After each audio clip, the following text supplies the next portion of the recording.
I should have known something was wrong the moment the security guard looked at my flowers like they were evidence. Not roses. Not diamonds. Just 12 white calla lilies wrapped in brown paper, the same kind Brielle carried on our courthouse wedding day when we were too broke for a real bouquet and too in love to care. I stood in the marble lobby of Ashford Nexus Logistics with my jacket still damp from the rain, watching my reflection stretch across a floor polished so clean it made an honest man feel out of place. 43 years old, black, tired in the way a man gets tired after building too many things with his hands and watching someone else cut the ribbon. My name is Malachi Dandridge, and that morning I came to surprise my wife. By noon, I would understand I had been the surprise all along. The tower rose over downtown Atlanta like a glass sermon about power. 38 floors of steel, money, and quiet arrogance. Brielle's name glowed on the digital wall behind reception, CEO Brielle Ashford-Dandridge, Visionary Leader of the Year. I stared at it longer than I should have. Not because I was jealous. God knows I had spent half my life helping her get there. I stared because seeing her name that bright made me remember the old apartment on Auburn Avenue, the one with the radiator that coughed all night and a kitchen table held steady by folded cardboard under one leg. Back then, she practiced investor pitches in the mirror while I coded until sunrise, whispering, "Say it again, baby. Slower this time. Make them believe you." And she did. They believed her. Eventually, maybe she believed the story without me in it. I stepped toward the front desk, smiling like a husband who still thought marriage meant showing up. The guard, a broad-shouldered man with silver in his beard and tired kindness in his eyes, lifted one hand before I reached the turnstiles. His name tag read Wendell Price. "Can I help you, sir?" he asked. "Sir." Not Mr. Dandridge. Not welcome back. Just sir, the word people use when they need distance to sound polite. I told him I was here to see my wife. He glanced at the flowers, then at the tablet mounted beside his station. Name: Malachi Dandridge. His fingers moved across the screen. For 1 second, nothing happened. Then his expression changed. Not much. Just enough. The kind of change men my age learn to read because nobody says the bad news first. His jaw tightened. His eyes softened. That scared me more than anger would have. "I'm sorry," he said quietly. "I can't let you upstairs." I almost laughed. There must be a mistake. Brielle's my wife. Wendell swallowed and looked down again, like the words on that screen had suddenly become heavier than the building around us. Behind me, people in tailored suits passed through security, badges flashing, heels clicking, lives moving forward. Mine stood still.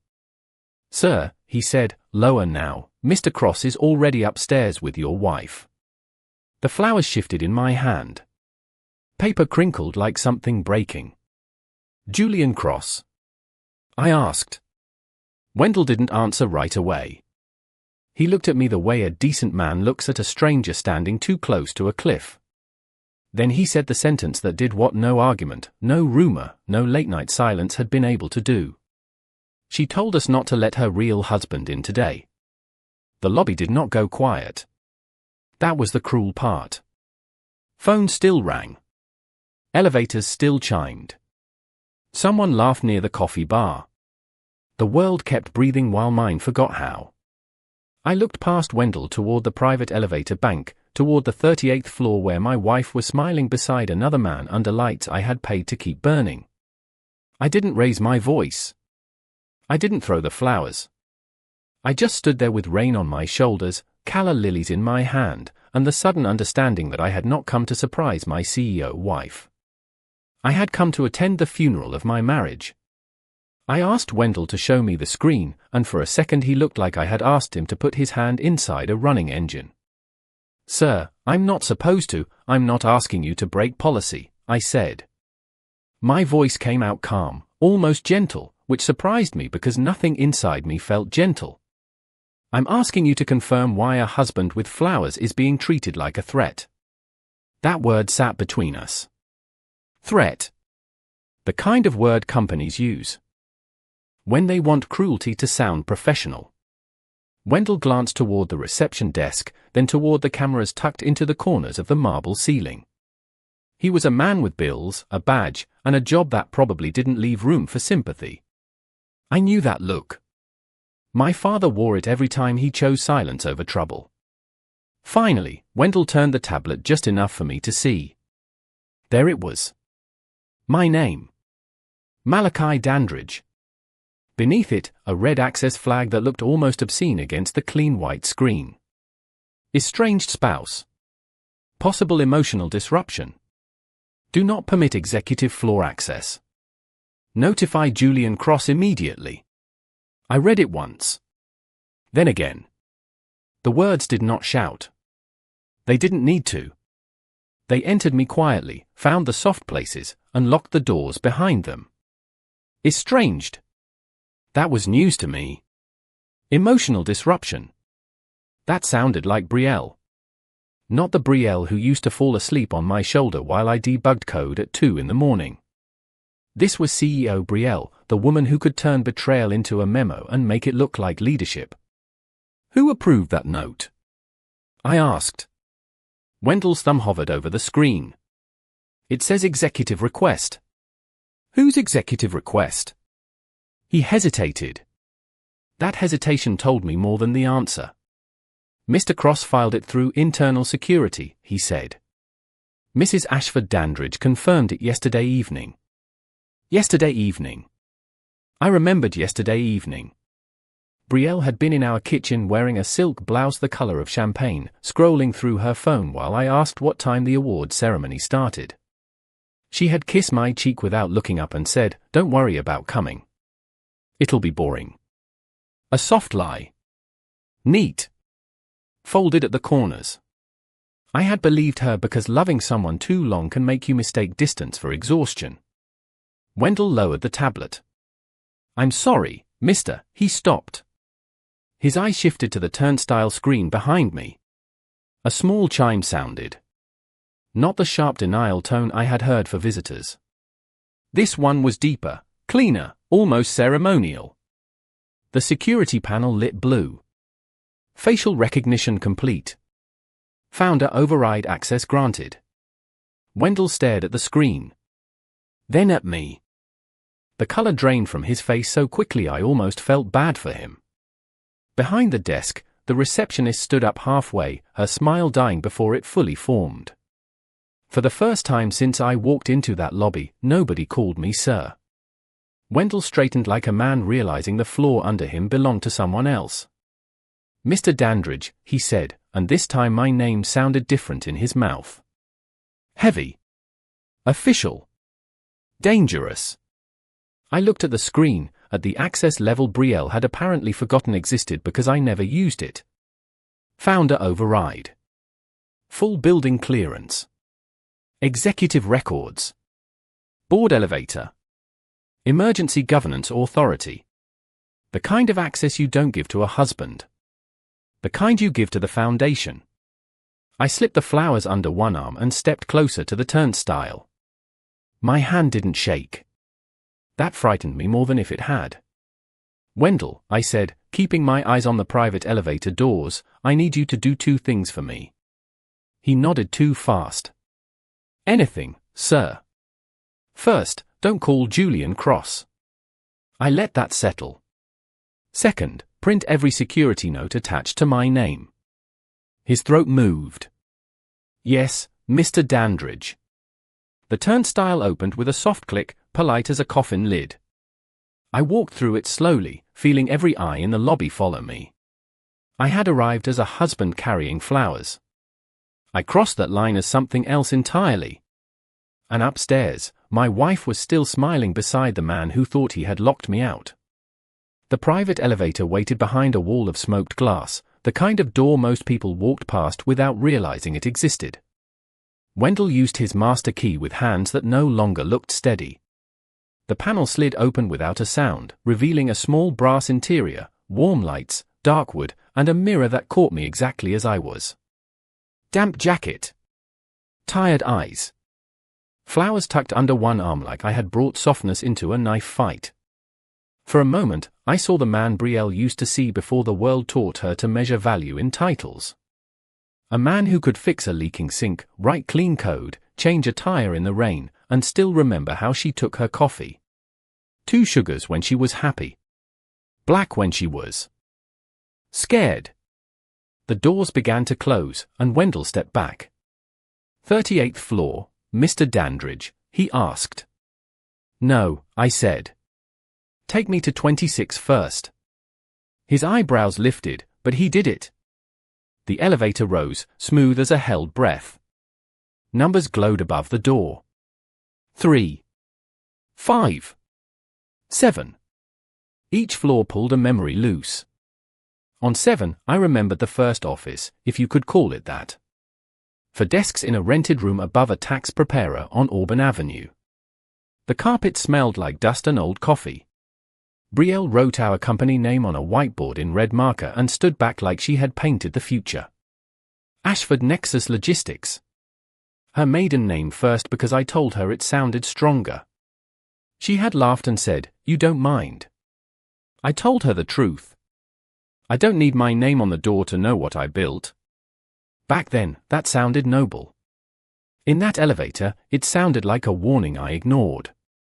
The car passed 12, and I saw her again at 29 years old, barefoot in our kitchen, practicing her pitch to investors who never looked at me when I explained the algorithm.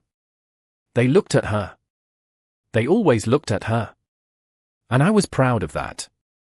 Proud in the dangerous way a man gets when he mistakes being unseen for being useful. Say it slower, I used to tell her. Make them feel the problem before you sell them the answer. She would nod, start over, stumble, curse, then try again. I built the route optimization engine. She built the room around it. That was our rhythm. My hands under the floorboards, her voice under the lights. The elevator stopped at 26. The doors opened on a quiet floor that smelled like printer toner and ambition. Product development. The old war room was gone now, replaced by glass offices and motivational quotes written in expensive font. But I still knew where the bones were buried. Behind that frosted conference room door, I had slept on a couch for 11 nights straight after our first major client threatened to walk. Brielle had brought me noodles in a paper bowl and sat beside me, feeding me with plastic chopsticks because my fingers cramped too badly to hold them. When this works, she whispered, I'll never let them forget. You. I stood there now, hearing that promise echo through a hallway where no one knew my face. A young employee passed carrying a laptop and nodded politely, the way people nod at maintenance. Maybe that was what Brielle had turned me into. Not in the company records. In the story. I stepped back into the elevator and pressed 38 myself. This time, my fingerprint unlocked the executive level. The screen flashed green. Welcome, founder. The word hit harder than I expected. Not because I needed it. Because my wife had spent years pretending it didn't exist. As the elevator climbed again, I looked down at the calla lilies. Their white petals were still perfect, still folded like quiet prayers. I thought about leaving them in the elevator and walking away before I saw what waited upstairs. But a man can only be erased if he agrees to disappear. The doors opened on 38, and laughter poured in before I took a single step. The 38th floor did not look like an office. It looked like a shrine built for people who mistook glass for honesty. Floor-to-ceiling windows wrapped around the city, catching Atlanta in strips of silver and rain. Soft jazz moved through hidden speakers. Champagne waited in tall flutes on black marble counters. Everywhere I looked, there were flowers, cameras, polished shoes, and smiles that had been practiced in mirrors.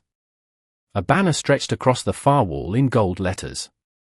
Congratulations, Brielle Ashford-Dandridge, CEO of the Year. I stopped just outside the main event space, half hidden behind a glass partition, and watched my wife glow under the lights. Brielle had always known how to command a room. Even when we had nothing, she could make nothing sound like strategy. She stood near the windows in a white tailored suit, hair swept back, diamond earrings catching every flash from the photographer's camera. Beautiful. Controlled. Untouchable. The kind of woman people leaned toward when she spoke because they wanted to believe proximity to her meant proximity to power. And beside her stood Julian Cross. One hand rested lightly at the small of her back, not enough for scandal, just enough for ownership. That was what made my stomach turn.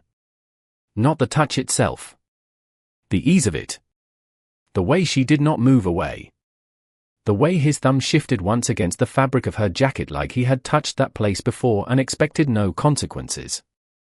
I stood there with calla lilies in my hand and felt something old inside me sit down. Not collapse. Just sit down, tired of standing guard over a love that no longer wanted protection. A silver-haired investor raised his glass and said, "Brielle, you've built something extraordinary. I only have one question. Where is the mysterious husband we keep hearing almost nothing about?" A polite ripple of laughter moved through the room. Brielle smiled. Not nervous. Not ashamed. Polished. "Malachi," she said, like my name was a minor footnote in a long annual report. Julian's smile widened before she even finished. "He's a sweet man," Brielle continued. "A good man. But this world would eat him alive." The room chuckled. Softly. Respectfully. The way powerful people laugh when cruelty arrives dressed as wit. I did not move. I did not blink. I just listened while my wife translated 15 years of sacrifice into a weakness. She lifted her glass higher. Some people are built for the pressure. Some people are better in the background. And honestly, I've learned to choose partners who elevate the vision. Partners. Not husband. Not founder. Not the man who sold his mother's house after she passed so payroll would clear during our second year. Not the man who sat outside emergency rooms with panic in his chest because she worked herself into migraines chasing a dream I kept funding. Just background. Julian leaned toward the group and said, "Every great CEO needs the right man beside her." More laughter. This time louder. A few people clapped him on the shoulder. Brielle laughed too. That was the sound that finished it. Her laughter did not sound forced. It did not sound trapped. It sounded comfortable. Like she had rehearsed this version of me so long that humiliation had become part of her brand. I looked down at the flowers. White calla lilies. The same flowers she once called proof that elegance did not need money. Now they looked foolish in my hand. Like a love letter delivered to the wrong address. Behind me, the elevator doors were still open, waiting. I could have stepped into that room. I could have said her name and watched her face crack in front of everyone. I could have asked Julian how long he had been playing husband in a building I owned. But rage is expensive when spent too early. My grandmother used to say, "Baby, don't swing at smoke. Find the fire." So I backed away before anyone saw me. Quietly. Carefully. Like a man leaving his own funeral before the speech is ended. At the elevator, I turned once more. Brielle stood beneath her banner, smiling beside Julian, glowing in a life that had edited me out.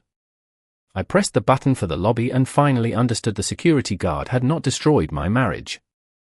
He had only read the death certificate out loud.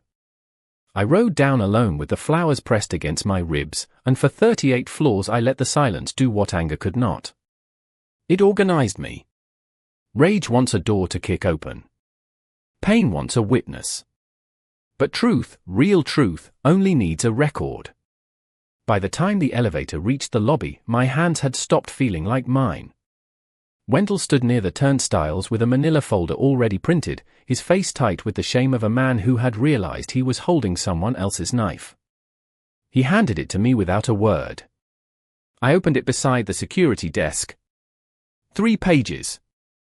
Access restriction. Executive confirmation. Notify Julian Cross. My name reduced to a risk category in the building I created. I looked at Wendell, and he looked ready for me to blame him. I didn't. "You did your job," I said.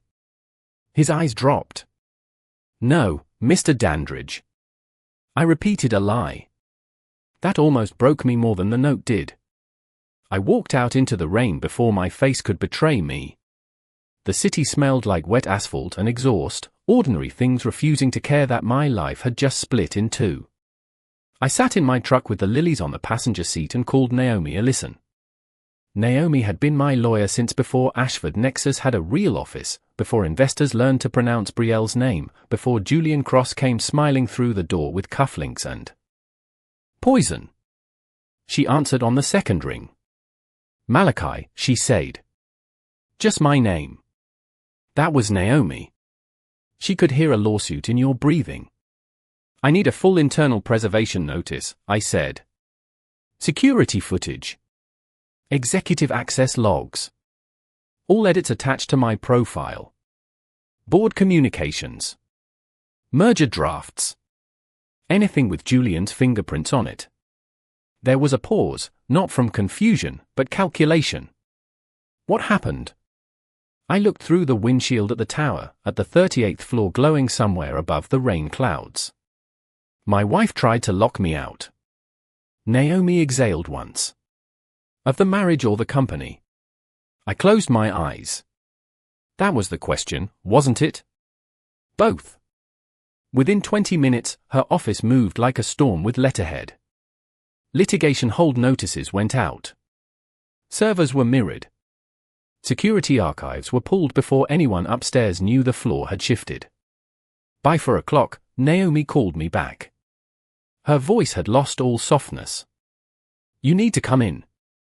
Her office sat in a brick building 3 blocks from the courthouse, the kind of place with old wood, clean files, and no patience for performance.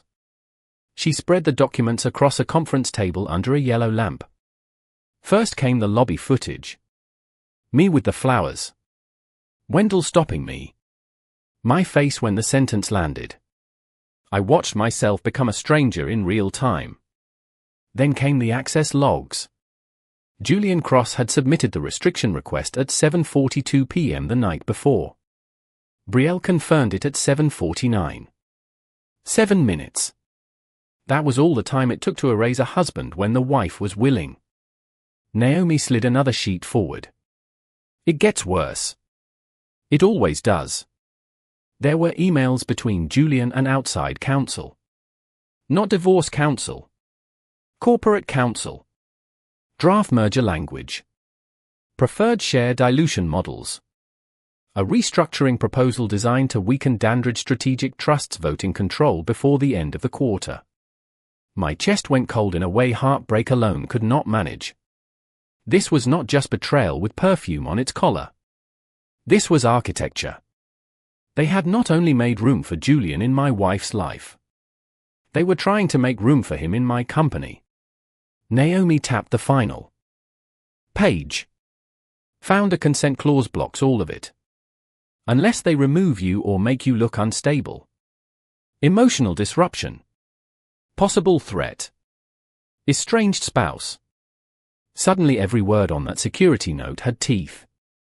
I sat back and looked at the lilies, now lying across the conference table like flowers at a crime scene. I had thought I came to the tower and discovered an affair. I was wrong. I had discovered a plan. By morning, Brielle was everywhere. On the company intranet. On the lobby screens. On LinkedIn beside a quote someone in communications probably polished until it lost its soul. Leadership is knowing who belongs in the room. I stared at that sentence on Naomi's conference screen and felt the corner of my mouth move without becoming a smile. Some lines arrive wearing irony like a tailored suit.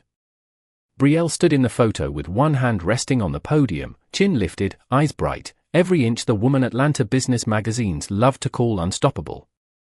Julian stood 2 steps behind her, just slightly out of focus, smiling like a man who believed history had already chosen his side. The caption announced a special executive live stream at noon. Brielle would address employees, investors, and strategic partners about the next chapter of Ashford-Nexus. The next chapter. That was what people call a theft before the paperwork is signed. Naomi sat across from me, reading faster than most people breathe. They're moving today, she said. The merger vote is scheduled for 4. I looked at the draft agreement again. Pages of clean legal language hiding dirty intentions. Restructure. Consolidate. Modernize. Dilute. Words built to make a robbery sound like progress. Can they do it? I asked, though I already knew the answer. Naomi slid the trust documents forward, her red pen marking 3 sections. Not legally. Not with the founder consent clause. Not with your voting control. Not unless they provoke you into looking reckless or get the board scared enough to pressure a settlement. Emotional disruption. Possible threat. The security note came back to me like a bad taste. They did not need me angry forever. They only needed me angry once, in the right hallway, in front of the right camera. I thought about the flowers in my truck. I thought about Brielle laughing upstairs while I stood below being classified like a danger. Then I thought about my mother, who cleaned offices downtown for 26 years and used to tell me, a man who can't control his pain will always be controlled by someone else. So I controlled it. At noon, we watched Brielle's live stream from Naomi's office.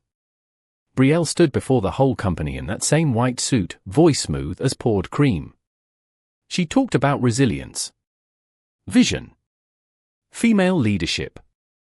She thanked the board, the investors, the executive team. She thanked Julian last, with a pause just long enough for everyone to feel it. Some partners, she said, turning slightly toward him, don't just support your vision. They elevate it. Applause filled the room on screen. In Naomi's office, only the air conditioner answered. Julian leaned in and whispered something near Brielle's ear. She laughed softly. There it was again.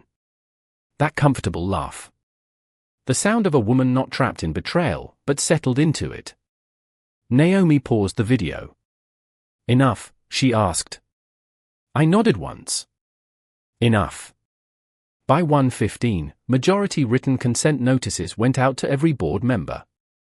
By 1:30, Naomi's team served preservation letters to security, IT, HR, and executive administration. By 2, the outside counsel who drafted the merger language received a formal challenge. By 2:30, Wendell Price gave a sworn statement confirming who ordered the access restriction and what he was told about me. Nobody shouted. Nobody threatened. Paper moved. Signatures landed.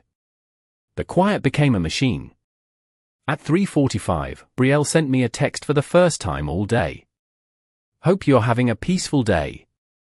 I stared at it for a long moment, amazed by the softness people use when they think the knife is still hidden. I typed nothing back. At 4, Brielle walked toward the boardroom expecting a coronation. Julian walked beside her carrying a leather folder, probably full of the future he thought he had stolen clean. What they did not know was simple. The vote had already been delayed. The board had already been notified. Naomi was already upstairs. And at the head of the table, in the chair Brielle had spent years pretending did not belong to me, I was waiting. The boardroom had always been too cold. Brielle used to joke that the thermostat was set by men who wanted everyone uncomfortable enough to agree quickly. That afternoon, the cold felt honest. It sat in the leather chairs, clung to the glass walls, and turned every breath into something measured. I sat at the head of the table with Naomi to my right, a black folder closed in front of me, my phone face down beside it. No flowers. No wet jacket. No husband hoping to be seen. Just a man who had finally stopped asking permission to stand inside his own life. The city stretched behind me through the windows, grey under rain, all those streets moving like veins under glass. Board members filled the room in uneasy silence. Some looked at me with recognition. Some with confusion. A few with the nervous politeness people reserve for someone they underestimated right before the bill arrives. Wendell Price sat near the far wall in a navy suit borrowed from somebody, hands folded tight, security badge missing from his chest for the first time since I had met him. He looked smaller without it. Or maybe more human. At exactly 4 o'clock, the door opened. Brielle walked in first, still wearing the white suit from the live stream, carrying confidence like a weapon she had never had to reload. Julian followed half a step behind her, leather folder tucked under his arm, his smile already prepared for applause. There was none. That was the first thing they noticed. People who live on approval can hear its absence from across a room. Brielle slowed. Julian's eye swept the table, landed on Naomi, then on me. His smile twitched but survived. Brielle's did not. For 1 second, I saw the woman from the old kitchen table, the one who could read a room faster than weather. She knew something had shifted. She just didn't know how far the ground had fallen. Malachi, she said, my name clipped clean, like she was trying to cut it down to size. What is this? I folded my hands on the table. A board meeting. Julian gave a short laugh. Too sharp. Too early. This is an executive merger session. You're not on the agenda. Naomi opened her folder. The sound of paper moving was louder than his confidence. Mr. Dandridge doesn't need to be on the agenda, she said. He controls it. The room stayed still. Brielle looked at Naomi, then back at me. Malachi, whatever you think you saw yesterday, don't, I said. Not loud. Not angry. Just one word with enough weight to stop hers from reaching the wall. Her mouth closed. I turned the screen on with the remote. The first image appeared behind me, the security note. Estranged spouse. Possible emotional disruption. Do not permit executive floor access. Notify Julian Cross immediately. Brielle's face tightened. Julian's went blank in that corporate way men use when they're trying to look innocent while counting exits. Yesterday, I said, I came here with flowers. No one moved. Today, I came with records.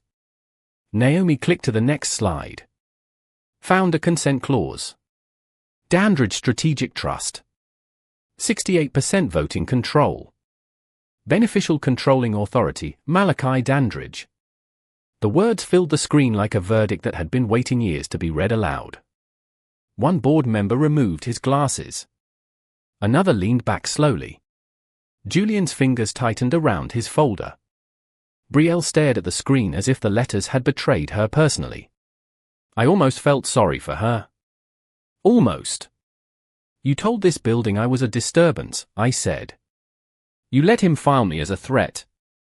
You stood upstairs laughing while security kept your husband in the lobby. My voice stayed steady, but something in Brielle's eyes flickered when I said husband. Maybe guilt. Maybe fear. Maybe just math. Malachi, she whispered, softer now. This isn't what you think. I looked at Julian, then at the merger documents in front of him. No, I said. It's worse. Naomi did not raise her voice.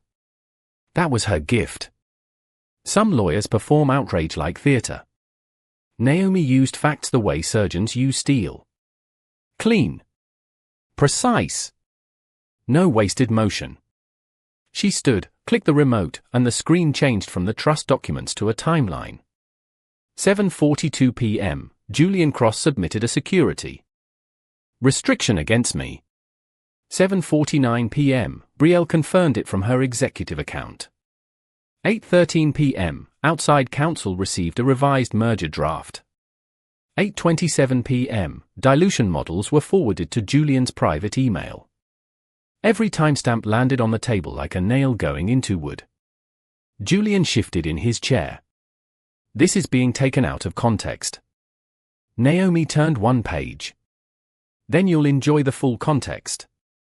The next slide showed his email. Not a summary. Not an accusation. His own words. We need to establish Malachi as emotionally unstable before founder consent becomes an obstacle. The room changed temperature without the thermostat moving. One board member whispered, Jesus. Brielle closed her eyes for half a second. Not long enough to pray. Just long enough to calculate damage. I watched her carefully because after 15 years of marriage, you learn the difference between remorse and strategy. Remorse looks down because it is ashamed. Strategy looks down because it is searching for the next card. Brielle was searching. Julian leaned forward, palms open. That language was unfortunate, but the intention was risk management. Mr. Dandridge has been absent from operations for years. Absent, I said.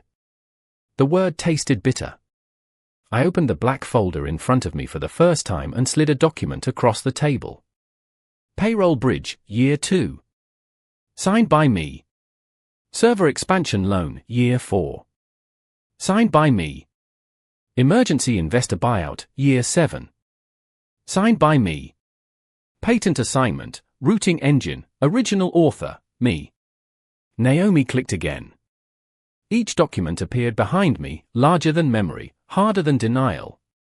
You didn't build around my absence, I said. You benefited from my restraint. Brielle's face cracked then. Not fully. Just enough for the old woman I loved to look through and disappear again. Malachi, I was trying to protect the company. I looked at her, really looked. The white suit. The diamonds. The mouth that once kissed grease off my knuckles after my first panic attack in that old apartment. No, I said. You were trying to protect the version of the company where I no longer existed. Silence took the room. This time, it belonged to me. Naomi. Moved to the final section. Found a consent clause. Breach of fiduciary duty review. Unauthorized executive privilege granted to Julian Cross. Security manipulation. Attempted dilution of controlling trust. She did not have to decorate it. The facts were ugly enough naked. The chairman, an older man named Everett Shaw, removed his glasses and set them on the table. He looked at Julian first. Effective immediately, Mr. Cross, you are terminated for cause pending legal review. Julian stood too quickly. The chair leg scraped against the floor like panic learning to walk. You can't do that. Everett's voice was tired. We just did. Security entered, not dramatic, not loud, 2 officers in dark suits who did not know they were closing a circle that had opened in the lobby yesterday. Julian looked at Brielle, waiting for rescue. She did not move. That told me everything their affair had not.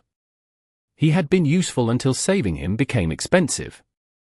As they escorted him out, his folder slipped from under his arm and scattered merger pages across the carpet. All that ambition, suddenly just paper on the floor. Then Everett turned to Brielle. The room held its breath. Brielle Ashford-Dandridge, you are suspended as CEO pending independent investigation. Her hand went to the table, fingers spread, steadying herself against the same surface where she had planned to erase me. For the first time all day, she looked less like a CEO and more like a wife who had finally heard the door lock from the other side. Malachi, she whispered. I stood slowly. You didn't just replace me as a husband, I said. You tried to erase me as the foundation. Her eyes filled, but tears are not always truth. Sometimes they are only what people offer when evidence has taken away every other language. I gathered my folder, nodded to Naomi, and walked toward the door. Behind me, Brielle said my name again. Softer. Smaller. Almost like the woman I once loved. I did not turn around. Not because it didn't hurt. Because it did. The lobby looked different on the way down. Same marble floor. Same glass walls. Same digital screens glowing with my wife's name like nothing had happened. But something had happened. Not to the building. To me.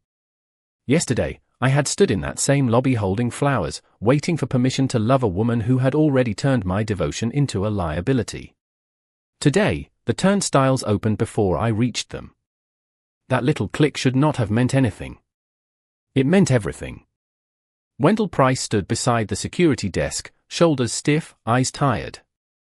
When he saw me, he stepped forward like a man approaching a grave he helped dig. Mr. Dandridge, he said.